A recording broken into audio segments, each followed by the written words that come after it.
25 budget hearing. Before I turn it over to Mr. Lundberg, just want to make a couple of comments. The FY25 budget outlines a little over $68 million in revenue, a little over $65 million in expenses.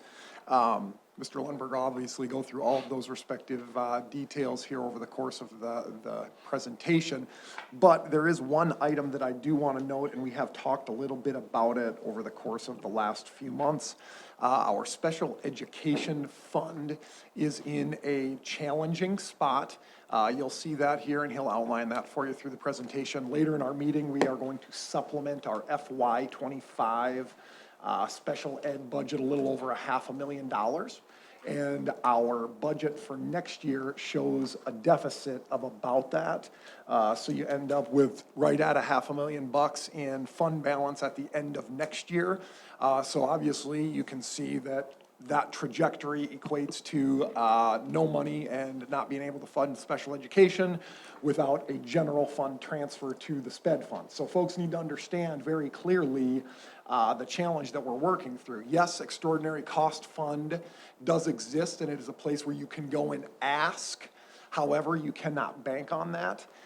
So it's going to be critically important for us to know and understand that situation as we approach it, because if you don't fix it, you are going to take money out of the general fund and move it to the SPED fund, and that's not going to be beneficial for the district at all. So with that being said, I am assembling an executive committee to analyze, review, and make recommendations regarding the special education fund and programming along with related services. Myself, Board President Ullum, Member Bell, Mr. Lundberg, and Ms. Otheim will be diving into that over the course of the next few months as we prepare for five-year plan and those types of things, and ultimately bringing forward recommendations to get that going in the best direction that we can, obviously looking for efficiencies and those types of things. So with that, before turning over to Mr. Lundberg, I wanted to be very clear on that situation, and then just also want to thank Mr. Lundberg, Mr. Schobert, Ms. Miller, and Ms. Bruce for all of the work that they do in the assembling and creation of our FY25 budget. They do a great job. The budget is clear, concise, and very easily understandable for our patrons, and that transparency is incredibly valuable for us. So, without further ado, Mr. Lundberg. Thank you. Thank you. Just a couple comments before we get into the detail of the budget. I truly do believe that the 24-25 provides a financial plan for everything that was requested by staff and providing for the students of the Brandon Valley School District. It didn't come without challenges, as we'll find out in the detail. Biggest challenge was basically last year when we were short 130 kids. And working through that situation was extremely challenging. That's not a small deal. It's $1 million. And I just have to say thank you to the Board of Education and Superintendent Larson for listening and doing the right thing, taking care of the situation, rather than, it's very easy in this business to kick the can down the road. We did not do that. Took the challenge head on and made some decisions that, quite frankly, did not have much, if any, effect on the kids of the Brandon Valley School District and the learning and the co-curricular activities and all that. Very, very minimal effect, if any. So we righted that ship, and I want to say thank you to you guys and the superintendent for taking that challenge head on. The budget, I think, maintains and improves upon our continued leadership and statewide salary policy. Everybody received a 4.25% increase in salary this year. The budget, in my opinion, does a tremendous job of providing financial stability for not only next year, but the years to come. The fund balance management by taking care of the problem that we had last year, has been restored, and it's in line to set you guys up for a number of years. Very good situation to be in. As Dr. Larson talked about, special ed is a little different animal that we'll talk about it when we get in the budget. That's having some struggles. One other thing, the servicing and the issuance and management of debt, I talked about in the preliminary. It's a way bigger deal than what it sounds. I mean, guys, we're doing a tremendous job of managing our debt service in this district. I showed you numbers earlier that we've been a hugely growing school district, and the amount of debt we have is just minimal, and you guys are going to approve issuance of more debt tonight, but you're doing it within the confines of the current levies that we have. It's no new money at all. It's the existing capital outlay fund. So that's, as I said in the preliminary budget, that's probably one of the bigger deals of the entire budget. And the progress to set you guys up for the future years. It's just tremendous. The actual budget, the general fund, the first page there is the expenditures. The general fund has $40,915,000 of expenditures. Capital outlay, the expenditure level is $5,579,000. Special education fund is $10,977,000 of expenditures. The bond redemption is $3,337,000. And the food service just over $4 million of expenditures. The second page shows 4 or 5 numbers up from the top. You'll see the total revenues in each fund. $40,990,000 of general fund revenues. Put against the $40,915,000 of projected expenditures just shows a small surplus of $75,000. The budget is definitely more conservative on our enrollment increases and having a little bit of surplus in there. It's 10 kids if something sways, and I torque off a bunch of kids in the high school, and that gives me 10 of them. I can only torque off 10 of them. But as Dr. Larson will show later, our enrollment projections look to be spot on, and maybe even more. This capital outlay fund has $9.6 million of revenue set against $5,579,000 of expenditures. A little change there in the preliminary budget. The preliminary budget had debt being issued sooner rather than later. I've held off on that issuance of the debt, so we won't have any payments on the new issuance that we're having. The payments won't kick in until the following year, so that money that we had in next year's budget, in the preliminary budget, will not be there for the new issuance. It'll kick in the following year just because of the timing. So that money will be put into surplus and replenish the fund balance of the capital outlay fund, of which we ran down the last few years. Remember, we built a $10 million addition on the high school, bought $3.6 million of land, all out of your existing levies. So that $4 million will go into fund balance, as you can see on the bottom there, just under $2 million projected at the end of this year, and they'll jack it up to $6 million at the end of the 24-25 budget year. Special education fund is superintendent outlined for you, showing a $500,000 deficit next year. The fund balance is projected to be in the area of $925,000 at the end of the previous year, 6/30/24, minus the 500, it'll drop down to $425,000. Bond redemption funds revenues meet expenditures. The food service fund is showing a deficit of $300,000. It's just, as I've talked about ad nauseum, it's we're spending down of all that COVID money that just flooded in in those years and whatnot, so it's not a terrible thing, but we have to start, and which we are. That's done, the COVID monies are done, but we were required to spend down some of that balance because it inflated our balances so much, so we did that, and now we're back to a normal operation there. The next chart shows the revenue for the district, all funds, $68,159,000 of total revenue in the funds, just under $41 million in the general fund, $9.6 million in the capital outlay fund, $10.5 million in the special education fund, bond redemption of 3.3, and food service revenue of 3.7. You can see the breakdown where that revenue comes from between the various sources.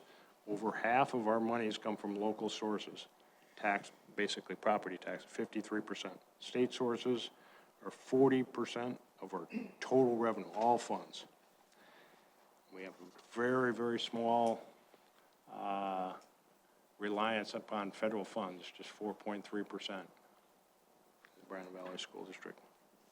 That number with COVID monies in the past few years has been a lot higher, but that's now to our, I'll say, our normal operating revenue of not much federal revenue. Expenditures for all funds equate to just under 65 million, 64,837,000. You can see the breakdown of the various funds. The general fund accounts for 63% of all funds. Capital outlay fund is just under 9%. The special education fund is just right at 17%. It's been increasing the last few years, as we talked about. Bond redemption 5%, and the food service 6% of the total funds. The next chart shows our salaries and where they're paid out to. This is also part of the success of the Brandon Valley School District. 75% of our salaries go directly into the classroom or classroom related. That's, you know, I consider co-curricular salaries, classroom related, extracurricular. Yes. Back on the expenditures, pie graph there, have the percentages changed much as far as like in past years, like the general fund is 63%? Like, say, a couple years ago, was it about the same percent again, Paul? General fund hasn't changed a whole lot. As I said, the special education fund has gone up. That has probably gone up 3 or 4% in the last few years. And then the capital outlay fund, that varies based on the number of projects that you're doing out of that and whatnot. But I would say the most significant difference is probably in the special education fund as a percentage of all funds. Is that normalizing to what the state has? I mean, have we been low historically, or is that, do other districts have like 20% or 50% education funds, or is 17 a good number or a bad number? I think Of what for us, or? the average special education is 14, 15 throughout the state of South Dakota.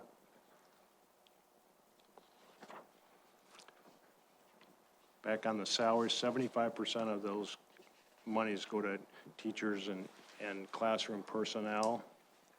And you can see the breakdown of the other classifications of personnel, 6% in the custodial maintenance, 3.5% in the central office and board of education, 4% into food service, 6.5% into building principals, directors, and clerical staff, and then 4.7% of transportation staff. So, you know, although smaller percentages, all those areas have a fairly significant impact on the total budget. The general fund specifically is the next slide, the revenues, where they come from. 34% of our general fund revenue comes from local taxes. Almost 59% of our general fund revenue comes from state sources, state aid, bank franchise tax, 58.6%. We do receive an operating transfer from the capital outlay fund, which accounts to 3.7 for amounts to 3.7% of our total budget. Federal, as you can see, doesn't even show up as a, it's nothing. The expenditure side of things, in the general fund, just under 41 million. 25.8 million of that is for instructional services, 13.8 million is support services, and $1,128,000 of co-curricular. 63.1% is in instruction. It was a number of years ago that the federal government was always trying to pass legislation that said 65% of your budget goes to instruction. And it was always a question, what's the definition of instruction? Because like I always tell you, support services had a lot of what I consider instructional areas, guidance counselors, librarians, nurses. That's instructional type areas for me. But we have always been at a level that I've never been concerned with that education or that legislation. We would always, in my opinion, meet those requirements. Why are those split separately then? Is that legislation trying to classify, the support services separate? It's more of a state of South Dakota, how they set up their accounting system. So in the state of South Dakota, there are finance accountabilities put on schools in terms of how much money you spend per teacher, you know what I'm saying? You have to meet whatever the average teacher comp and those things. That's why they keep all those things separate. So when they say 97% of your state aid increase or whatever that new number is, has to go to classroom teachers, they don't count guidance counselors, librarians, those folks into the money that counts, if that makes sense. That's why it's separate. Doesn't make sense. But we compensate them equally. Yeah. So it's always kind of, I agree with you, Nick. It seems weird that a guidance counselor or a librarian wouldn't be considered instructional areas, but it is what it is. The next slide on the general fund is the expenditures by object level. Kind of breaks down between salary and benefits. Utilities are a big part, purchase services, supplies and materials, and other, which is basically property insurance. The other of the 395,000 listed there, 340,000 of it is property insurance. Since the, I have to expound a little bit on that, since the preliminary budget, property insurance has become a major deal here lately. There was, for the most part, just one carrier in the state of South Dakota. That one carrier has incurred some losses the last couple of years, and they have decided to take that out on all the rest of the folks that are out here. And so through significant negotiations and I mean, a lot of them, they're just dropping. These poor folks don't have anywhere to go. Now, that didn't happen to Brandon Valley, but we did take a 20% haircut on property insurance. But we were able to manage and negotiate property. It's funny how you get somebody in a home office of somewhere that tells us how much it costs us to build our schools or how much to value our schools. And I always said to them, we build a school every other year. We know what our schools cost to build, and to put values of $400 a square foot on a school is not appropriate. At least I hope it's not appropriate. We'll find out August 8th whether it's appropriate or not, but we know what a school costs. So we kept that increase. It's kind of an oxymoron there, but we kept the increase down to 20%, but it was a significant additional cost between now and the preliminary budget that we presented. Salary and benefits equate to about 86% of our total expenditures in the general fund. That's been that way for a number of years. Utilities, 4%, supplies, 4%, and purchase services, 5%. Those have been pretty constant throughout the years. Major majority of our expenditures are salary and benefits. I think I pointed this out earlier that the state aid funding formula provides us 29% kicker on our average teacher salary for benefits. Brandon Valley runs over 34%. So we're absorbing that extra benefit that you guys provide to our staff. Capital Outlay Fund, $9.6 million of revenue. This fund is totally supported by tax revenue. So the increases in valuation are benefit this fund immensely. That's where all the revenue comes from. And we are bound by law on our levy, though, so we can't recoup all of it. We just recoup the actual growth. We don't recuperate that my house went up $100,000 of valuation this year. We don't get that money. The levy drops down to account for that, but the things that are being built, like golf courses and so on and so forth right now, that's what makes our capital outlay fund very healthy. On the expenditure side of the capital outlay fund, $1 million in facility improvements this year, $500,000 in buses and vehicles, $1 million in instructional programs, majority of is technology, and $1.5 million of transfer to the general fund. You can see the various percentages there, but kind of a down year in expenditures just due to the fact of all the things we've done here this past year and the prior year to that. So $5.5 million of expenditures projected. Special Education Fund, revenue of $10.5 million and expenditures of just under $11 million.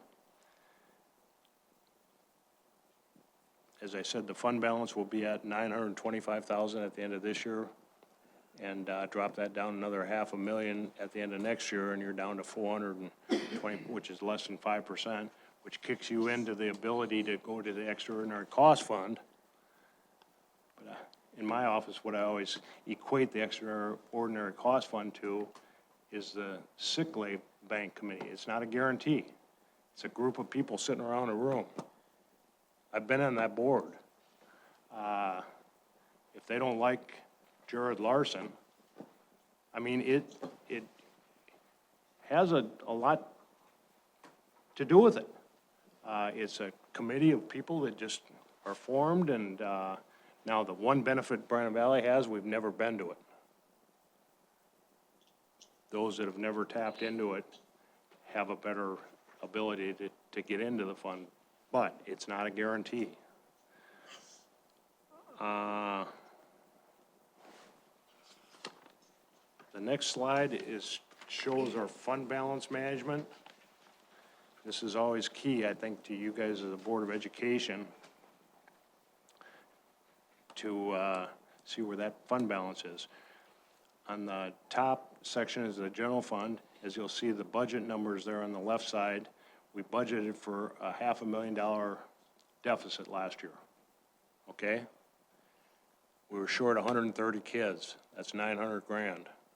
So basically, we had a deficit of $1.4 million that we had to deal with, and that's what we dealt with during the year with your assistance during the year. Actual is going to turn out to be $216,000 deficit because of the reduction in expenditures, increased revenues that we were able to manage there. Remember when I was talking about I wanted 1.6 or 1.7% reduction in expenditures? That's going to be right at about 1.9. So when I crossed my fingers, it helped. Our expenditures are down Our revenues were up, because we did an additional $300,000 transfer from the capital outlay fund into the general fund as part of our plan to eliminate this deficit. Fund balance at the beginning of the year was just under 7.5 million. Fund balance is projected at the end of the year of 7,245,000, 18%.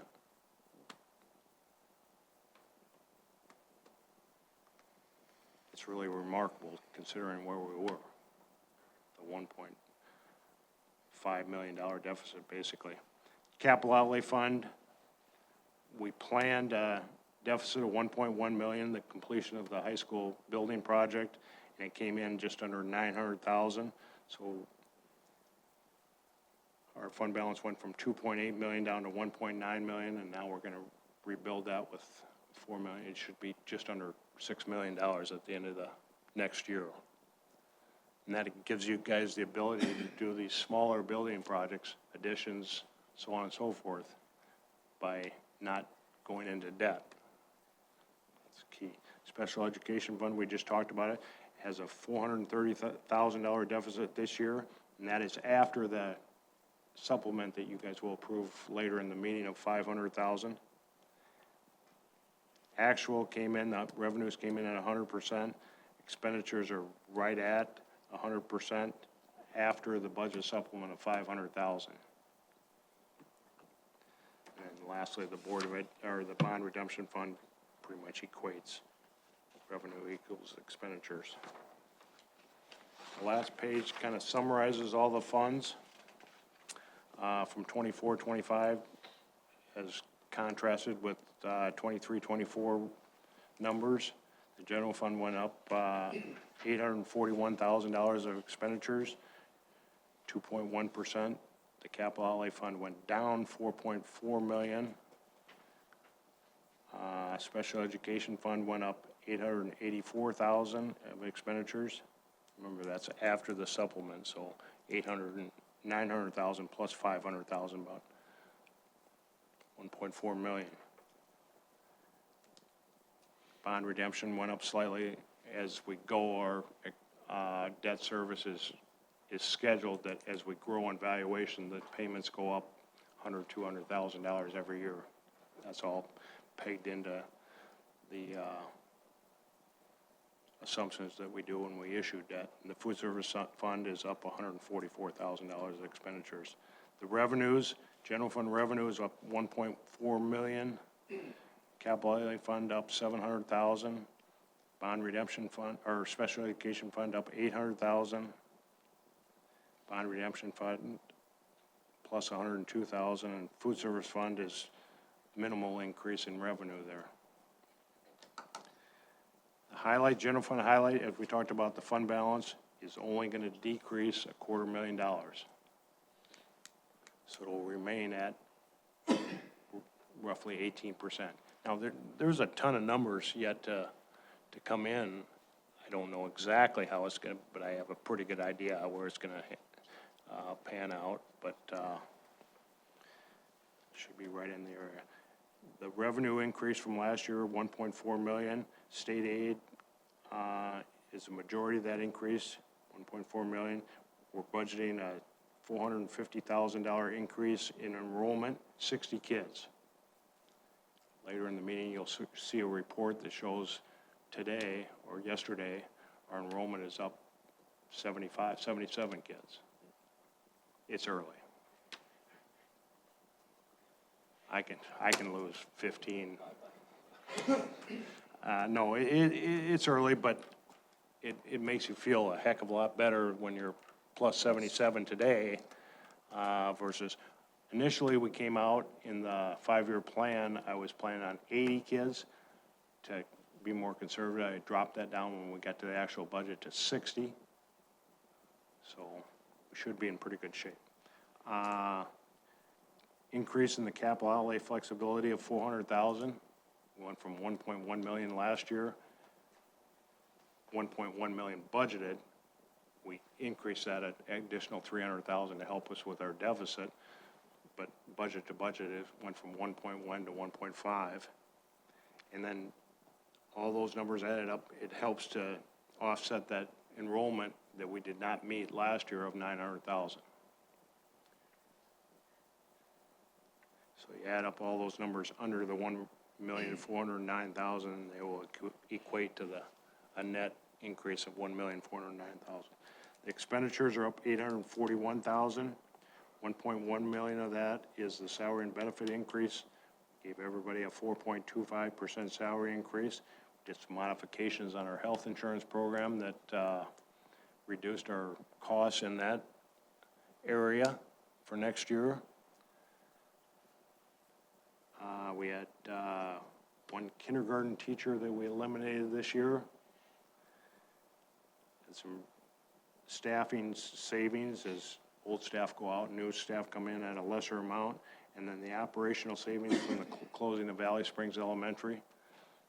The actual concrete number there is $250,000. Now, there's other things that we took staff, teaching staff, and moved them into other buildings that we would have otherwise had to add additional staff on just to strengthen getting more kids in less buildings is very beneficial to your financial situation.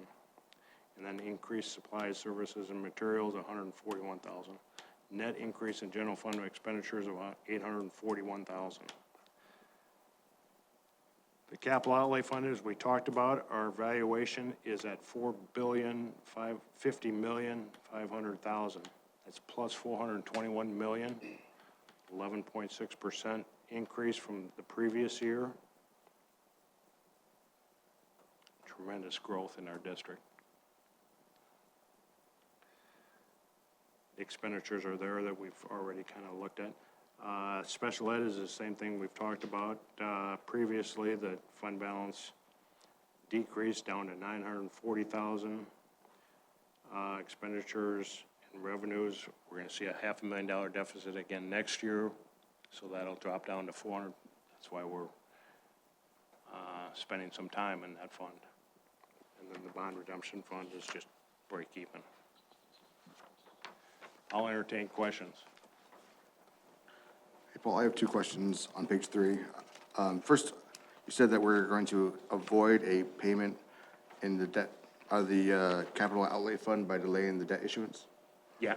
Will that have any impact on operations or building projects? No. No. Okay. No.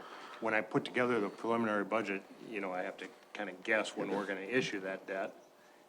And I thought we would issue it a little quicker than what we're trying to hold off to see if these Okay. interest rate Yeah. situation that we have going on right now will be beneficial to us. We have, and as I told you before, I get those reports bi-weekly, if not weekly, of where we're at with the interest rate environment, and we have dropped, in the last 2 weeks, we've dropped 20 basis points in our debt. And when you're dealing with 34 million, that's some big dollars, that's a big number. So you'll approve resolutions tonight that'll give us the ability to now make that move when the experts think it's the best time for that. Sounds great. Okay. When that is, I don't know. You know, it'll be soon. Okay. It'll be soon because we're going to be incurring expenses pretty soon Yeah.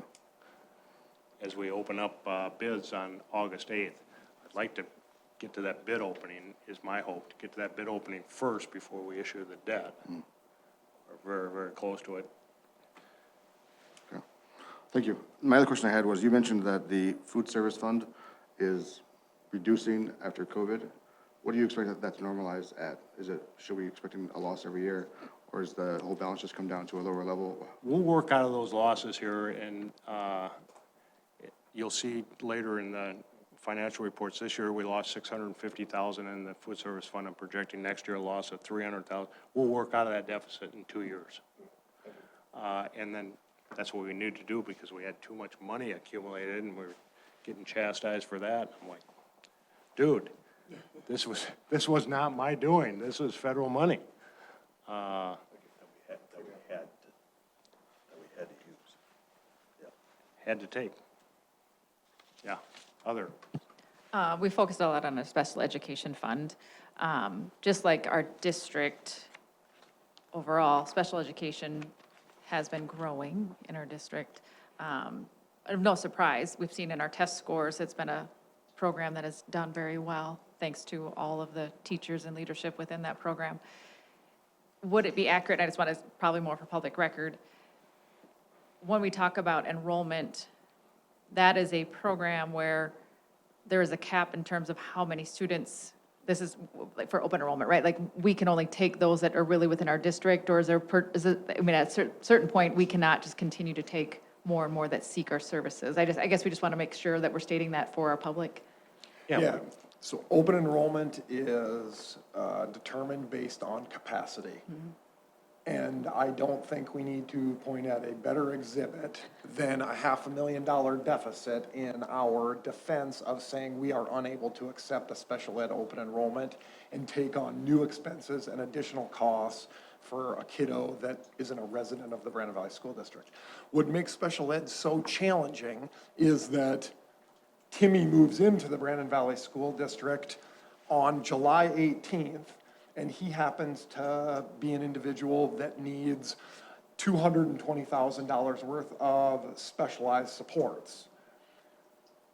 You're paying for it, but you don't actually get paid for that child for the next year when they go on your December count. So when we talk about analyzing this fund and evaluating all of the programming along with related services, the reason that I'm leaning into two individuals and the administrative team is because it's so complicated and there are so many factors associated with it. So growth makes a difference, the delayed funding makes a difference, increased costs from vendors and programs makes a difference, and that's why we're gonna have an executive committee tear through that and bring forward some recommendations and a report. I appreciate you just elaborating on that.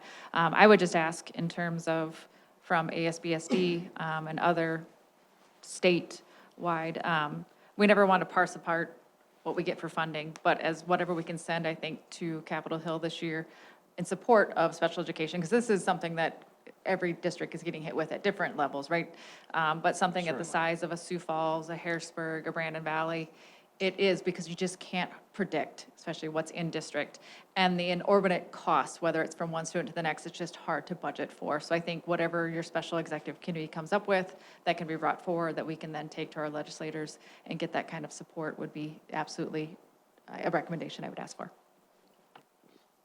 and as we've always said, federal funding in special education is highly needed, but it just never changes.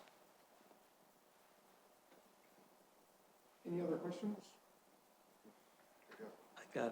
I'll hurry up. I didn't want to bring this up, but, on the capital outlay chart there, you guys talked about a golf course, right? You said something about a golf course? I use that as an example. Example, is that the one out Yes. there? Yeah. Okay, my question is, will the city, that's ours, right? It's in the Brandon But Valley will the School city District. ever attempt to pull it out and put it into their, They can't, just like, Over his dead body. yeah. I mean, Never it's give just away like, land, you never give can't, away kids. you I'd can't, make sure they took his body, not mine. No, they can't, and I'm joking, but they can't. The minor boundary change, laws changed back in like 2015 or 16, and now minor boundary changes are extremely difficult to do. Like, we would have to agree with someone, and we'll never agree.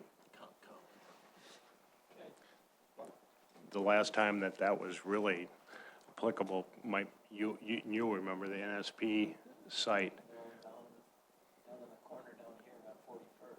Oh, yeah, that was That, a bad deal. yeah. But we had the NSP site, NSP was putting more nuclear things down there, and they were gonna pull that out of the Brandon Valley, because we don't get any of our power in Brandon from XL. We get it all from Sioux Energy, so we had to negotiate that deal that we gave Sioux Falls School District some of the revenue from that. And now as the levy has gone down, It amounts to $30,000, I think, but it's not a huge deal anymore, but at the time, it was a big negotiation. Madam Chair, we would now ask if there is any feedback from the public, as this is our annual public budget hearing. So would ask if there are any patrons that would like to provide feedback on the FY '25 budget at this time. Any feedback on the budget? And the third time, So, Madam Chair, the budget hearing is considered closed. We are past 6:30 PM, and I would turn the floor over to you.